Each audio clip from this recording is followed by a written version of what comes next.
La semaine prochaine, des activités législatives clés se dérouleront à Beijing alors que le comité permanent de l'organe législatif suprême chinois se réunira pour sa 9e session. Parmi les projets à examiner figure la loi sur les diplômes et celle sur les droits de douane. Les révisions des lois sur l'énergie nucléaire et la lutte contre le blanchiment devraient également être abordées. Après la première lecture du projet de loi sur les droits de douane en décembre dernier, les autorités ont rassemblé quelques 170 avis publics, dont certains ont été intégrés dans la dernière modification.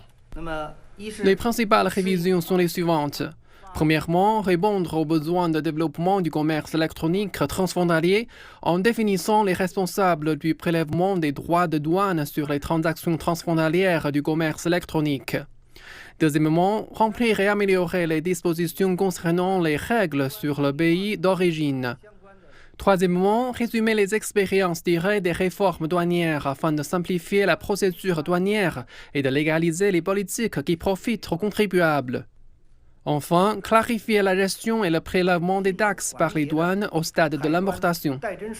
Le porte-parole indique que le projet de loi sur les droits de douane fondé sur les réglementations tarifaires existantes en matière d'importation et d'exportation vise à rationaliser et à consolider le processus de perception des droits de douane.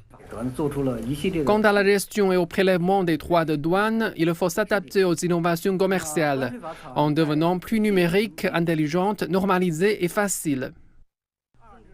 Cette année, le comité permanent de l'APN a annoncé qu'il prévoyait d'axer près de 40% des projets de loi sur la sphère économique.